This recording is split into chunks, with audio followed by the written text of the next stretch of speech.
Si vous n'avez vu aucune de ces 3 vidéos qui parlent de mes études, alors je vous conseille d'aller les voir. Allez, je vous attends. C'est bon? Alors c'est parti.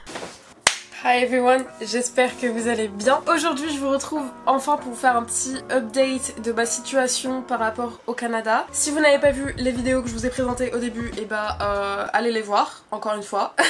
Mais pour faire simple, je m'en vais faire mon master au Canada, donc c'est un master en gestion de projet à l'université de l'UQAM à Montréal. C'est vrai que j'ai pas forcément jusqu'ici reparlé un petit peu de ma situation puisqu'il y a quand même pas mal de choses qui ont changé. Au niveau des démarches, j'ai prévu de faire une vidéo vraiment beaucoup plus détaillée sur les démarches à faire avant votre départ et à l'arrivée. Mais je vais vous expliquer un petit peu où j'en suis dans mes démarches, ce que j'ai fait, ce qui me reste à faire, etc. Donc je sais pas trop par où commencer. Déjà, quand est-ce que je pars? Normalement j'étais censée partir là dans une semaine ou deux, au mois d'août. Mais étant donné que j'ai fait ma dernière année de licence en Erasmus, je n'ai pas la possibilité d'avoir mes résultats de licence avant septembre. Ce qui fait que si je n'ai pas les résultats et si je ne sais pas si j'ai ma licence, bah je ne peux pas commencer mon master là-bas. J'ai dû décaler ma rentrée à janvier. Pour ceux qui ne le savent pas, au Québec et même je crois au Canada en général, il y a la possibilité pour certains programmes de faire une rentrée par trimestre. Vous avez 3 trimestres, celui d'automne qui commence en septembre, celui d'hiver qui commence en janvier et celui d'été qui commence au mois de mai il me semble. Et du coup pour mon programme j'avais la possibilité de faire une rentrée soit en automne donc en septembre ou bien en hiver en janvier. Comme du coup je ne pouvais pas faire ma rentrée en automne, j'ai demandé ce qu'on appelle un report de session pour du coup faire ma rentrée en janvier. Pour ce qui est de mon départ, donc là je compte partir courant décembre, sachant que mon anniversaire est le 21 décembre, bah j'hésite encore à partir avant ou après, mais je vais pas vous mentir que j'aimerais bien partir après et quand même pouvoir fêter mon anniversaire ici, parce que du coup après je suis pas sûre de pouvoir rentrer, en tout cas l'année prochaine c'est sûr que quasiment non, et l'année d'après peut-être, mais c'est pas encore sûr non plus. Donc voilà, il faut savoir aussi que bah évidemment j'avais déjà pris mon billet d'avion pour le mois d'août, que j'ai dû faire rembourser, où j'ai perdu 49 € de frais de service dessus. Voilà. Actuellement les billets d'avion pour le mois de décembre, j'en ai pour 1500-1700 € quoi. Voilà, un plaisir, super. Et il y a que l'aller hein. Certes j'ai 2 valises soutes, une valise cabine, mais il y a que l'aller. C'est un peu la situation en tout cas niveau départ. Après au niveau de mes démarches, j'ai absolument tous mes papiers en tout cas qu'il me faut pour l'entrée sur le territoire. C'est-à-dire que j'ai ma CAQ, donc c'est le certificat d'acceptation du Québec. Et avec cette CAQ, il faut faire la demande de permis d'études que j'ai, parce que ça fait maintenant plusieurs mois que je l'ai vu que j'étais censée partir en septembre. Et là ce qui me reste au niveau des démarches, ça va être le logement, tout ce qui va être au niveau de ma banque, puisqu'il faut que je demande un prêt étudiant. Et il faut également que j'ouvre un compte à distance dans une banque canadienne. Il faut encore que je vois 2-3 trucs avec la sécurité sociale et ma mutuelle, parce que du coup je peux bénéficier du système de remboursement des soins du Québec qui s'appelle la RAMQ, enfin bref, puisqu'il y a une entente entre la France et le Québec, du coup je peux bénéficier d'une affiliation, enfin je sais pas trop comment ça se dit etc,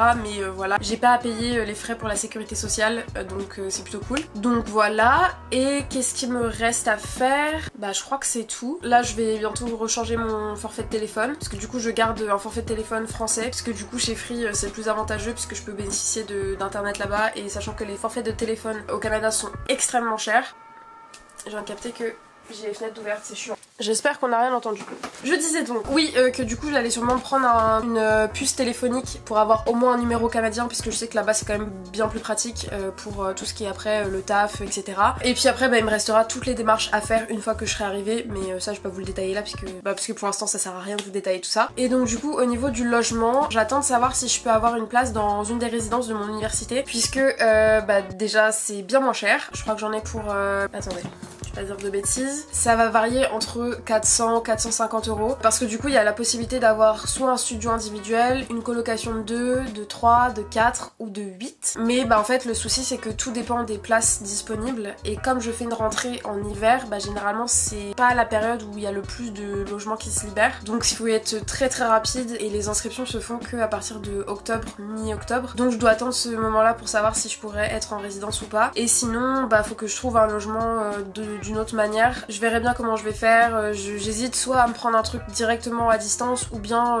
me prendre Airbnb l'histoire de 2 semaines et puis de voir sur place après directement, parce que bah à distance c'est vrai que c'est compliqué, on peut pas faire les visites, on sait pas vraiment si ça va nous plaire et tout, que bah au moins si je suis sur place je pourrais me démerder pour trouver un logement directement. J'espère juste dès le début pouvoir avoir une place en résidence, parce que bah une fois que j'ai une place bah en fait à chaque fois je suis prioritaire sur les renouvellements etc.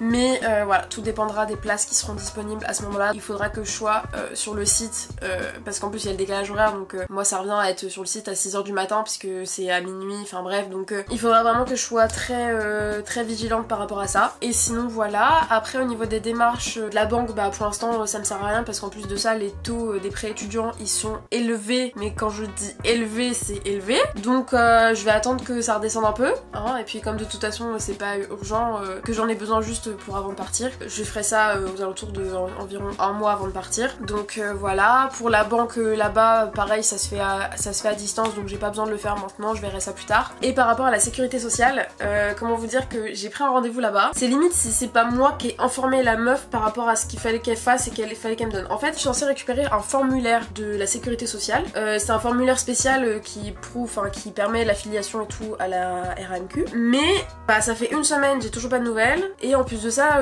j'ai un doute sur le fait que la dame qui m'a reçue savait ce qu'elle faisait et si elle a fait les bons trucs quoi, donc j'attends de voir. Si d'ici la semaine prochaine j'ai toujours pas de nouvelles, bah je vais essayer de les rappeler ou je sais pas, bref. Donc voilà, j'attends de recevoir ce formulaire là parce que pour l'instant je peux pas faire grand chose de plus non plus par rapport à ça. Voilà, c'est un peu le résumé de toutes les démarches pour l'instant. Comme je m'y suis prise hyper tôt pour faire mes demandes de papier etc, bah j'ai pas grand chose de plus à faire, et puis bah là il me reste juste les démarches, mais c'est des démarches que je peux faire au dernier moment et que j'ai pas besoin de faire maintenant. J'ai très hâte de partir, vraiment j'ai hâte, mais au final le fait que je parte pas en août, ça me convient très bien, parce que déjà financièrement parlant, bah au moins je peux travailler et gagner un peu d'argent pour mettre de côté. Il y a le fait aussi que je peux passer beaucoup plus de temps avec mes amis et ma famille, profiter vraiment un maximum avant de partir pour une durée potentiellement indéterminée, et aussi parce que de me dire que je ne reprends pas les cours avant le mois de janvier, je sais que ça va me manquer parce que je suis très scolaire et que j'aime beaucoup étudier, j'aime beaucoup être dans le côté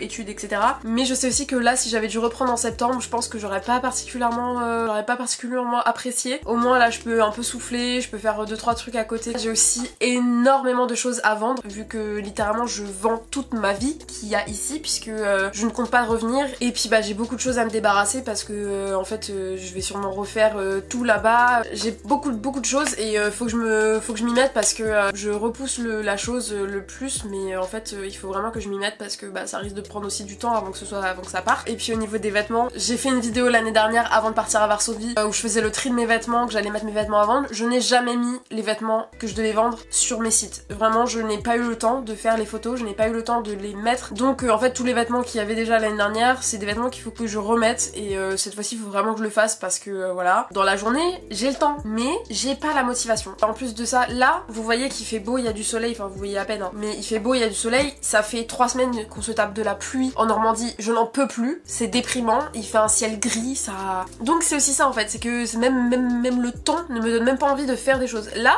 pour ça il fait beau, je suis motivée, je fais une vidéo, bref, j'ai très hâte d'arriver à Montréal, j'ai très hâte de commencer mon master, j'arrête pas de rêver Montréal, je pense Montréal, je rêve Montréal, et puis même genre au-delà de ça, j'ai très hâte de rentrer dans un cursus vraiment professionnalisant. Je dis ça alors que je n'ai toujours pas les résultats de ma licence, je ne sais toujours pas si je vais avoir ma licence, on croise les doigts, mais pour l'instant je n'en sais rien. Je suis un peu dans le déni puisque bah de toute façon pour l'instant je ne peux rien faire vu que je n'aurai pas mes résultats avant septembre. J'ai un peu mis ça de côté, genre je fais genre que tout va bien, mais j'avoue, je stresse un peu quand même. Mais ouais, j'ai quand même très hâte. Il faut que j'arrive à profiter du temps qui me reste ici parce que j'ai tendance à beaucoup voir vers le futur et à pas profiter du moment présent. Je suis trop dans l'attente de ça et du coup j'arrive pas à profiter de ce que j'ai maintenant et de ce que je vais avoir les prochains mois avant de partir. Donc j'essaye aussi de me calmer par rapport à ça, j'essaie de pas trop y penser, et le fait que bah là pour l'instant j'ai plus trop de démarches à faire par rapport à ça, c'est plutôt cool parce que du coup je suis pas trop là-dedans